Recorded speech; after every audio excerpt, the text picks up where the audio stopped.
నమస్తే. ఎలా ఉన్నారు? బాగున్నారా? నేను మీ పద్మజ. నేను మీకు ఈరోజు మా ఇంట్లో చేసే ముల్లంగి సాంబార్ నేను ఎలా చేస్తానో చూపిస్తాను. నీటి శాతం ఎక్కువ ఉండే ఈ ముల్లంగి ఆరోగ్యానికి చాలా మంచిది కదండి. ముల్లంగిలో వచ్చే ఘాటైన వాసనతోటి చాలా మంది ఈ కూరగాయను తినడానికి ఇష్టపడరు కదండి. దీంట్లో ఉండే విటమిన్స్, పీచు పదార్థం అన్ని కూడా షుగర్ పేషెంట్లకి చాలా మంచిది. దీనివల్ల బ్లడ్ షుగర్ కంట్రోల్లో ఉంటుంది, అలాగే హై బీపీ కూడా కంట్రోల్లో ఉంటుంది. ఇన్ని మంచి బెనిఫిట్స్ ఉన్న ఈ ముల్లంగితో మనం ఈ రోజు సాంబార్ చేసుకుందాం. ముల్లంగి సాంబార్ చేసుకోవడం కోసం నేను ముందుగా 200 గ్రాముల కందిపప్పుని శుభ్రంగా కడిగేసి ఇలా కుక్కర్ లో 2 గ్లాసుల నీళ్లు పోసి ఒక అరగంట సేపు నానబెట్టి పెట్టుకున్నాను. ఇప్పుడు మనం ఈ కందిపప్పుని ఉడకబెట్టుకుందాం. దీంట్లో ఒక పావు టీ స్పూన్ పసుపు వేసేసి కుక్కర్ మూత పెట్టి మీడియం ఫ్లేమ్ లో ఒక 3 విజిల్స్ వచ్చేదాకా మనం కందిపప్పుని మంచిగా ఉడికించుకోవాలి. ఈ సాంబార్ లో పులుపు కోసం నేను ఒక 50 గ్రాముల చింతపండుని ముందుగానే శుభ్రంగా కడిగేసి కొంచెం నీళ్లు వేసి ముందుగా నానబెట్టి పెట్టుకున్నాను. తర్వాత దీన్ని చింతపండు మంచిగా నానిపోయిన తర్వాత రసం తీసి పెట్టుకోవాలి. ఇప్పుడు ఈ సాంబార్ లోకి నేను ఒక పెద్ద ముల్లంగిని ఇలా చూడండి రౌండ్ గా ఇంత మందంలో ముక్కలు కట్ చేసి పెట్టుకున్నాను.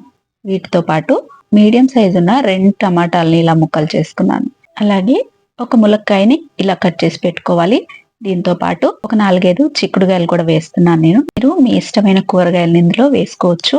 ఒక మీడియం సైజు ఉల్లిపాయల్ని ఇలా పెద్ద ముక్కలుగా కట్ చేసుకున్నాను. అలాగే ఒక 4-5 పచ్చిమిర్చి. మీరు కావాలంటే ఈ సాంబార్ లో క్యారెట్ వేసుకోవచ్చు, లేదా సొరకాయ ముక్కలు వేసుకోవచ్చు. కుక్కరు 3 విజిల్స్ వచ్చిందండి. ఇప్పుడు దాంట్లోని ప్రెజర్ అంతా పోయేలోపు మనం చింతపండుని ఇలా చిక్కగా పులుసు తీసుకొని పక్కన పెట్టుకోవాలి. కుక్కర్ లోని ప్రెజర్ పోయిన తర్వాత చూడండి పప్పు మంచిగా ఉడికిపోయింది. ఇప్పుడు పప్పుని ఇంకొంచెం మెత్తగా మెదుపుకోవాలి. చూడండి ఇక్కడ నేను చూపిస్తున్నట్టుగా ఇలా మెత్తగా ఉంటే మనకు సాంబార్ చిక్కగా వస్తుంది. ఇలా ఉడికించుకున్న పప్పులోకి ఇప్పుడు మనం కట్ చేసి పెట్టుకున్న కూరగాయ ముక్కలన్నిటిని కూడా ఇందులో వేసేసుకోవాలి. ములక్కాయలు, ఉల్లిపాయలు, చిక్కుడుగాయలు, టమాటాలు అన్ని కూడా వేసేసుకొని ఇంకొక సగం గ్లాస్ నీళ్లు పోసి కుక్కర్ మూత పెట్టేసి ఒక్క విజిల్ రానిచ్చామంటే కూరగాయ ముక్కలన్నీ కూడా మంచిగా ఉడికిపోతాయి. ఇప్పుడు మనం చింతపండు పులుసులోకి 1 టేబుల్ స్పూన్ సాంబార్ పొడి వేసుకొని ఉండలు లేకుండా మంచిగా కలిపేసుకొని రెడీగా పెట్టుకోవాలి.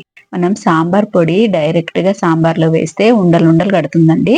అలా కాకుండా ఇలా చింతపండు పులుసులో కలుపుకోవాలి. ఇప్పుడు మనం కుక్కర్ మూత తీసి చూద్దామండి. కూరగాయ ముక్కలన్నీ కూడా మంచిగా ఉడికిపోయాయి. ఇలా ఉడికించుకున్న పప్పుని మనం ఇప్పుడు సాంబార్ చేసుకుందాము. స్టవ్ వెలిగించి వేడలపాటి గిన్నె పెట్టుకొని అందులో ఒక 2 టేబుల్ స్పూన్ల నూనె వేసుకుందాం. నూనె వేడవ్వగానే అందులోకి 1 స్పూన్ ఆవాలు, 1 స్పూన్ జీలకర్ర వేసి ఆవాలు జీలకర్ర చిటపటలాడిన తర్వాత ఒక 4-5 వెల్లుల్లిపాయల్ని దంచి వేసుకోవాలి. వెల్లుల్లిపాయలు కూడా వేగిపోయిన తర్వాత అందులోకి ఒక 3 ఎండుమిర్చిని ఇలా ముక్కలు చేసుకొని వేసుకోవాలి. దాంతో పాటు ఒక 2 రెమ్మల కరివేపాకు వేసుకొని కరివేపాకు వేగిన తర్వాత మనం ముందుగా రెడీ చేసి పెట్టుకున్న కూరగాయలు, పప్పు మిశ్రమాన్ని ఈ తాలింపులో వేసేసుకోవాలి. ఇలా తాలింపులో వేసుకున్న తర్వాత ఒక 2 నిమిషాలు ఈ పప్పుని తాలింపులో ఉడకనివ్వాలి. ఇప్పుడు మనం ఈ పప్పులోకి ఒక 4-5 కట్ చేసి పెట్టుకున్న పచ్చిమిర్చిని కూడా వేసుకొని పప్పు ఇలా ఉడుకుతున్నప్పుడు ఈ రుచికి సరిపడా కారాన్ని వేసుకోండి. మనం ఇప్పుడు దాకా ఇందులో ఉప్పు వేయలేదు కాబట్టి 2 స్పూన్ల ఉప్పు వేసుకొని ఇదంతా బాగా కలిసేలాగా కలుపుకోవాలి. ఇలా కలుపుకున్న తర్వాత పప్పు ఇలా ఉడుకుతున్నప్పుడు మనం ముందుగా రెడీ చేసి పెట్టుకున్న చింతపండు పులుసుని ఈ పప్పులో వేసుకోవాలి. ఇలా పులుసు పోసుకున్న తర్వాత మనం ఇప్పుడు దాకా ఇందులో నీళ్లు కూడా పోయలేదు. సాంబార్ మరీ చిక్కగా ఉండకూడదు, అలాగని పల్చగా కూడా ఉండకూడదండి. మీకు కావాల్సిన నీళ్లు ఇందులో పోసుకోండి. నేనైతే ఒక 1/2 లీటర్ నీళ్లు పోస్తున్నాను. ఎక్కువ పోసామంటే సాంబార్ చిక్కుపడడానికి చాలా టైం పడుతుందండి. అందుకే చూసుకొని నీళ్ళని పోసుకోండి.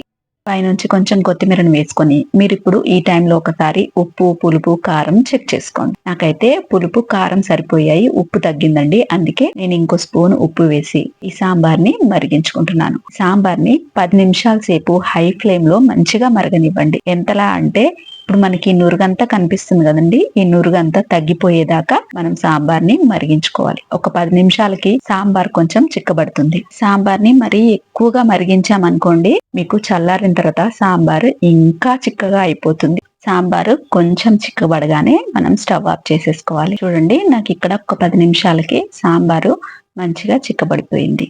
సాంబారు మరీ చిక్కగా లేదు, అలాగని మరీ పలచగా కూడా లేదండి. చూడండి, నేను మీకు ఇక్కడ చూపిస్తున్నాను కదా, ఇలా ఉందంటే గనక మనకి అన్నంలోకి బాగుంటుంది, అలాగే ఇడ్లీలోకి కూడా సూపర్ గా ఉంటుందన్నమాట. అంతేనండి, మన ముల్లంగి సాంబార్ రెడీ అయిపోయింది. ఇప్పుడు ఇంకా మనం స్టవ్ ఆఫ్ చేసేసుకొని సాంబార్ ని పక్కకు దించేసుకుందాము. సాంబార్ రుచి మనకు తెలియాలంటే ఎప్పుడైనా సాంబార్ వేడి వేడిగా తినకూడదండి, కొంచెం చల్లారిన తర్వాతే తినాలి. సాంబార్ వేడి వేడిగా తిన్నామంటే ఎక్కువ దాహం వేస్తుంది. ఈ ముల్లంగి సాంబార్ ఉప్మాలోకి, ఇడ్లీలోకి, అలాగే చపాతీల్లోకి కూడా చాలా బాగుంటుంది. అన్నంలోకి అయితే ఇంకా బాగుంటుందండి. ఎంతో రుచిగా ఉండి ఆరోగ్యానికి మేలు చేసే ఈ ముల్లంగి సాంబార్ రెసిపీని మీరు ఇంట్లో తప్పకుండా ట్రై చేయండి. నేను చేసిన ఈ సాంబార్ రెసిపీ కనుక మీకు నచ్చినట్టయితే లైక్ చేయండి, షేర్ చేయండి, కామెంట్ చేయండి. ఇలాంటి మరిన్ని మంచి రెసిపీస్ కోసం నా ఛానల్ ని సబ్స్క్రైబ్ చేసుకోండి. మరో మంచి రెసిపీతో మళ్ళీ కలుసుకుందాం. అంతవరకు సెలవు. నమస్తే.